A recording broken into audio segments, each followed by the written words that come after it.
环球旅行，我到了巴西最富有、最发达的城市圣保罗。据说在这里没被抢过，相当于没来过巴西。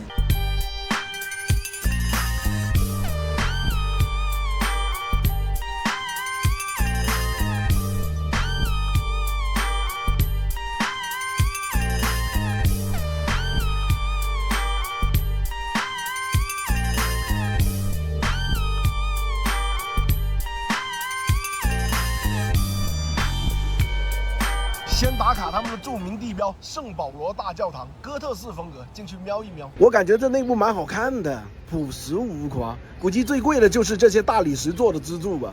它不像巴洛克风格那些教堂奢华闪闪发光，我更加喜欢这种中世纪古罗马君士坦丁的教堂风格，冷峻还带有一些神性。刚好到饭点，教堂门口在发流浪汉救助餐，咱就不凑这个热闹去领了。虽然我长得像流浪汉。万一我真领了，导致有人吃不上饭饿肚子，那就没意思了不。接下来出发僵尸街，顾名思义，整一条街的人都跟僵尸一样，但是我一个人去不了，警察不让进，而且里面还有很多不法分子，有什么毒贩啊，还有这的那的，所以我舔着逼脸找了本地水友开摩托车带我进去拍，也有可能摩托车也被抢了，抢了跟我没关系好不好？没事，我都知道。出发。其实这个就是瘾君子集中营，政府为了方便管理，把全城的瘾君子都抓到这露天监狱里面，反而毒贩更开心了。这边不让进，本地水友跟他们沟通，说能不能拍个1-2分钟。这警察说录可以，但我只能在这里站着远距离录。但这里远距离观看也太夸张了。这里经常都会发生很多暴动暴力事件，抢啊、打啊、砸啊、烧啊，警察管不了，就是个摆设。不能再拍了，已经有情绪开始喊人了。几个警察是拦不住几百人的暴动的。溜了。巴西的国菜奴隶饭。巴西以前是殖民地嘛，给奴隶就是吃这些的了。黑豆还有什么猪肉啊、猪肺啊，还有一些猪尾巴，都是有钱人不要的东西。加饭、加肉、加玉米粉，再加点蔬菜，开拌。味道还行，中规中矩吧，不是特别的惊艳。它就是非常的重口，让你吃更多的饭，让你吃饱了有力气当一天的奴隶，比较有特色。我去，网上真没骗我，巴西的河边真刷野生的卡皮巴拉，但我没想到那么大只，跟头猪一样。哎，你不情绪稳定吗？你咋跑那么快呢？还以为最多就是跟猫一样的呢，是吧？哎，我是好人呐，别跑了！哎呀，我的天哪！这里就是巴西本地很火的小日子网红街，进去瞧一下。这摆的地摊卖的也太变态了吧！欧利给也卖啊！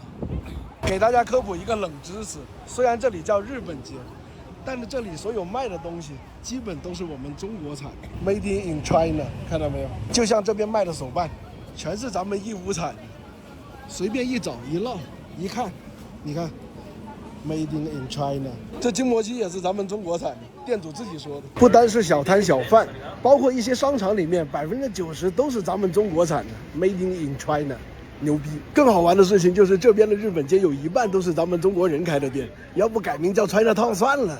既然到了巴西的足球王国，肯定要现场看一次足球比赛。运气是真的好，像我这样的假球迷，人生看了第一场现场足球，居然是巴西最好的队伍之一——帕梅拉斯。现场看足球跟在电视机前果然不一样，好热闹啊，全是本地老外。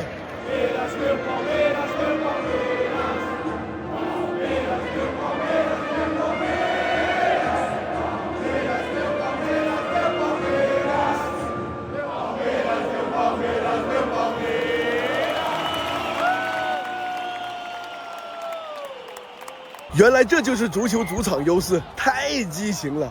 裁判吹哨开罚直接骂，对手运球过来直接骂，自己家球员丢球也骂，骂了要的有多难听就多难听。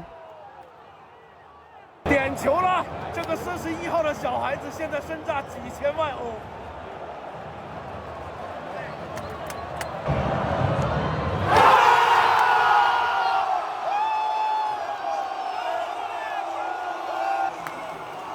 比赛结束了，2-2打平，终于知道为什么那么多人喜欢足球了。现场看跟电视机前看完全不一样，爽！酒店盲盒时间，看看在巴西的金融中心450块钱人民币能住啥样的酒店？咦，还蛮干净的，卫生间也还好，相当于国内200块钱人民币的水平吧。明天一大早要赶5个小时的长途大巴到里约热内卢，所以要早点休息。晚安。巴西是没有高铁的，除了飞机出远门以外，只能坐这种豪华的长途大巴，车票200块钱人民币，500公里，坐5个小时，去飞，还是蛮豪华、蛮舒服的，比我进巴西坐的那趟更扎实。到巴西才知道，当地有几十万华人在这里做生意。这几天我都快成为移动的打卡景点了，给面了。这里就是里约热内卢的市中心了，蛮发达、蛮现代的。但是我看到个更牛逼的 ，SGCC， 中国国家电网，你没看错，中国国家电网，牛逼！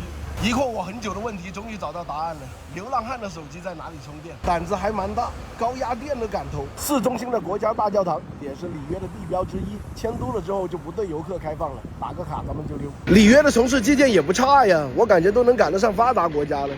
而且我围绕整个市中心走了一圈，也没感觉有过多的脏乱差啊，或者是说对人身安全有威胁的地方。可能这是 CBD 吧，也算是个富人区。再整点里约特色美食。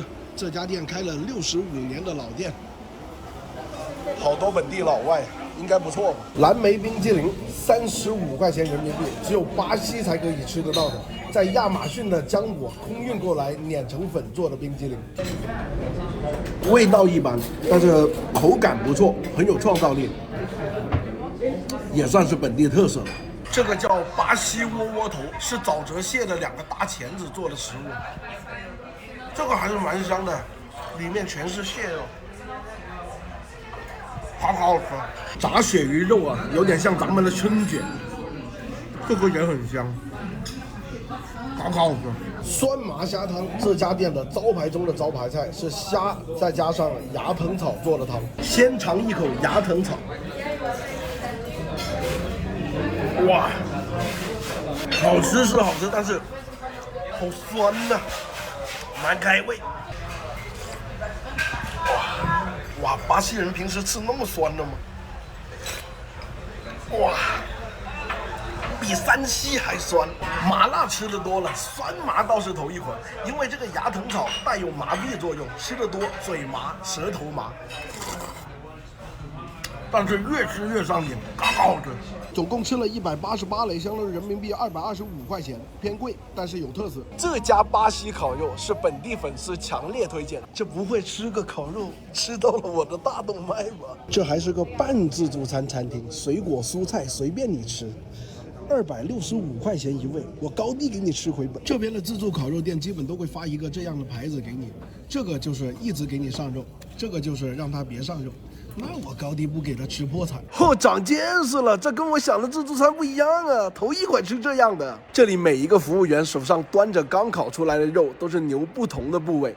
你想吃哪个部位，你就叫他过来切给你吃，就相当于整一个餐厅共享同一头牛，既新鲜又不浪费又好吃。那为啥国内没见过这样的吃法呢？费解。来都来了，咱就吃公认牛最好吃的部位，虽然我也不知道哪里，反正他们就说这个好吃。真实评价啊！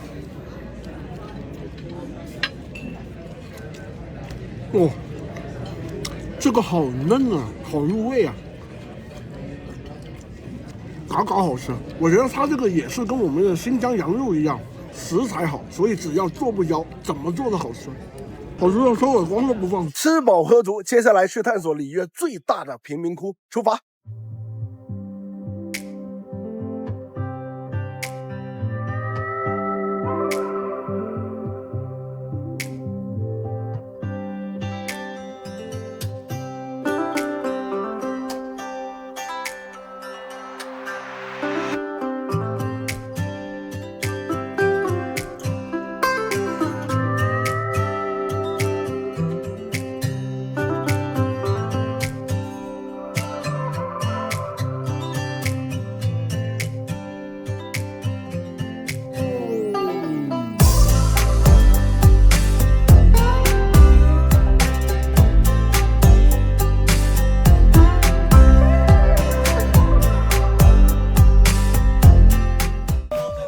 张的航拍视角是这个哥们拍的，100块钱一次，用的还是咱们国产的大疆无人机，飞个几十次就回本了，这不纯暴利吗？当我彻底进入这个贫民窟的时候，发现跟我想的不太一样。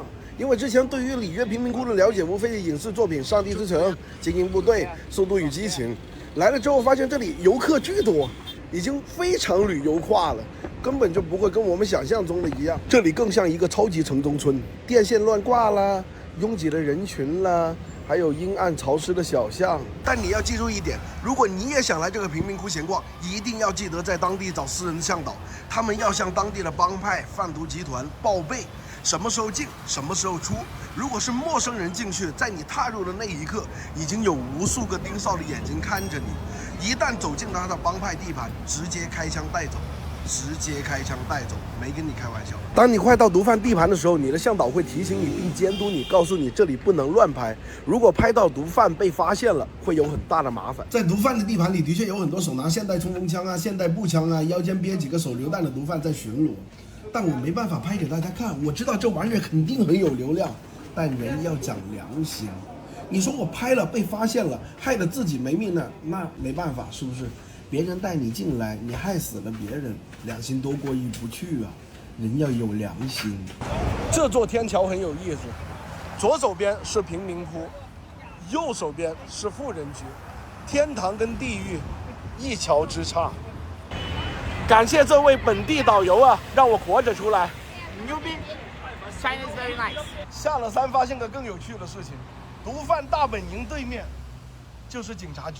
这里就是里约最火的沙滩，很多活动啊、演唱会啊都会在这里举办，好热闹啊！可能前几天没太阳，今天突然出太阳了，好多本地老外来这里晒太阳啊。这大西洋海滩的浪又大又汹涌，这都敢下海游泳。老外的心真大，这海好看，爱看。再打出租车到耶稣山，这出租车司机包载我的，哎，笑得那么开心。250块钱包门票来回 ，Let's go，Let's go。更牛逼的事情就是到了半山腰，出租车司机带着我上另外一辆出租车司机，中间商赚差价吗？这是。终于看到了现代7大奇迹之一，但这好矮啊，我还以为有个70、80米高、100米高，算起来估计就10几、20米高吧。更有意思的事情是，基督像的背后是贫民窟，而它拥抱的方向是富人区，这说明在巴西，穷人连祝福都不配拥有。来都来了，咬咬牙大出血一波，整一辆直升机围绕整一个里约上空航行1个小时观光，吃瘪。